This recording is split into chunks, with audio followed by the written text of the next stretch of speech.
Hey, can you give me a hand and give me some of my scrolls that I'm supposed to be working on? Oh, man. Well, that's quite the workload. Guess I'll take care of that later. Anyway, in the previous video, we talked about some of the ways that players can help out GMs. And we talked about one of the ways was using their creativity and tapping into it in all sorts of ways. In today's video, we're going to talk about a different way in which players can help the GM. And that is through some logistical means. So let's go take a look.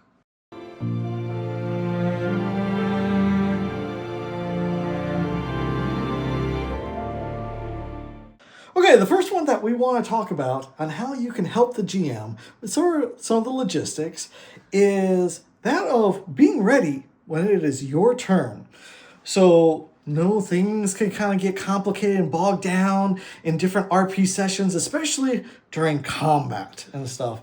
And, it has kind of an element of chaos. But one of the things that GMs should do is have where there are turn orders and where everybody gets an opportunity to take their action.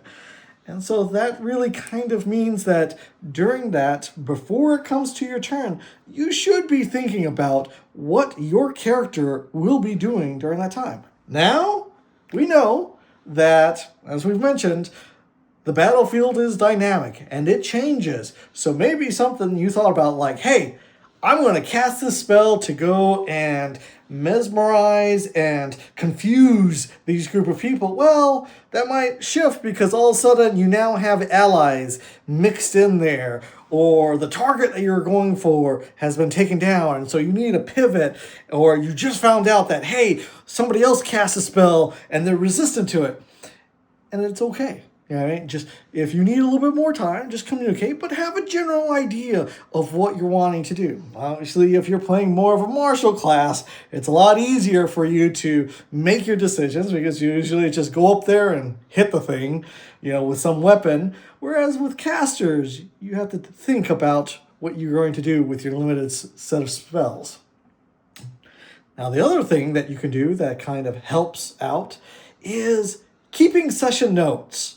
At the end of the adventure for the day, the GM typically goes and takes his outline of notes of what happened in that session. And that way, in the following session, he can provide a recap. What I've done is actually have asked the players from time to time to say, hey, do any of you want to give a recap of what has happened? And some of them will. And they sometimes add in certain details that I might have missed, or certain things that they viewed as more important that they paid attention to versus other things. And then I kind of fill in any other additional important information that I deem necessary. But, kind of one of those things that I think, helping the GM, being involved, and keeping track of notes for the session. The other aspect of that, too, that is very important, and we have certain players that are very good at that, and that's keeping track of kind of resources. As the GM, I typically have lots of other things that I'm keeping track of, and I have no interest in keeping track of your gold and your potions and different items of the sorts. And there are certain players that once they put it in their inventory, they got it, they're good. And others, they kind of put it in kind of a community location. And any players that want to kind of help step up and keep track of that for all the players, well, that's a benefit for all of us in this game. And we all are appreciative of that. Another way that you can help out is providing feedback. What worked? What didn't work? Especially whenever a GM tries something new. And, we ran into this situation where I decided in one of my game campaigns to try something different in which we would use something known as blood magic. And the thing with this blood magic was that it allowed you to cast powerful spells but it came at a severe price, usually in some form of damage, such as the higher the cost of the spell, the more damage it would do to you in con, and that would reflect in either you losing fingers or a limb and so forth. And of course, that can be healed with healing magic, but it could be, difficult at times and could be kind of dramatic.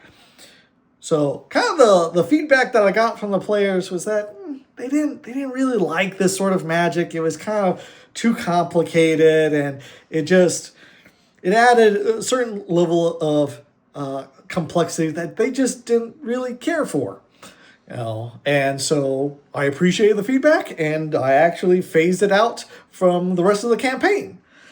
So stuff like that. If you see another example of where a GM that I played with, where they tried something new, is where they had this arena, and it was supposed to be like this tournament with this fighter's pit, and they had where, instead of just a normal sort of situation where you just kind of have the brawl and the fighting, where there was a whole bunch of different like traps and unique sort of situations that would constantly happen every turn. And so that way it would add a certain level of chaos and kind of force people to fight, whether it was this kind of fog of electricity that or darkness, so that way it made combat harder, or where if you were up high, then they would hit you with like an arrows and different sort of things. So it had this really element of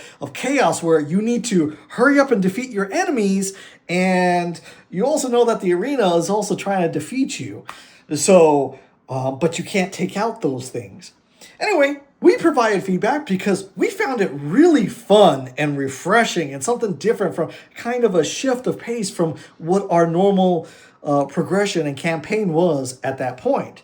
So once again, give feedback to your GMs. It's very helpful to understanding and knowing what it is that you like and what you're not liking and stuff. And that's another thing, is along this thought process, is sharing with the GM what you like about and what you're looking for in your RP sessions.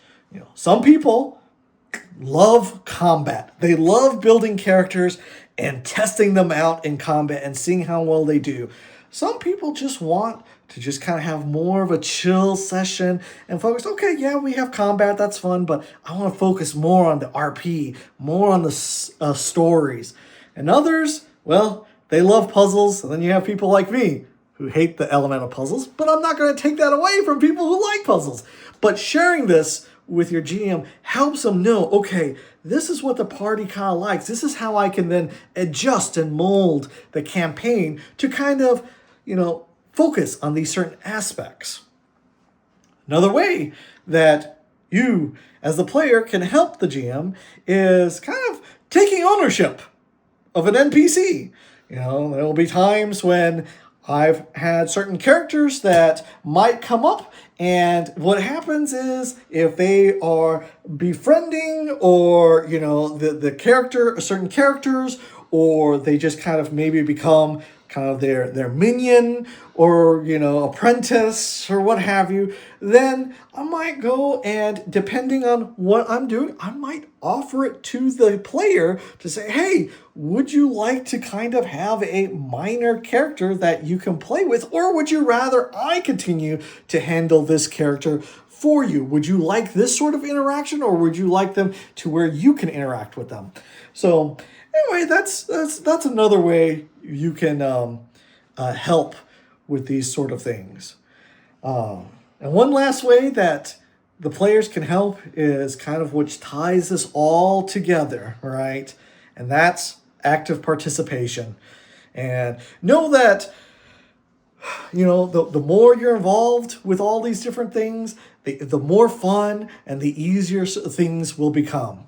And just know with that thought process that a GM is not going to know every single rule, and that this is another way that you can help them with being involved is understanding your class and your character, right? So when, especially during the chaos of combat, if you say you can do certain things, I may not have every rule memorized, and I kind of do the vibe check where if that's a class that I don't know, does that sound right or wrong? If it sounds right, I'm going to trust you on it and stuff like that. Or I might question you a little bit, but knowing your class and stuff really kind of helps me out.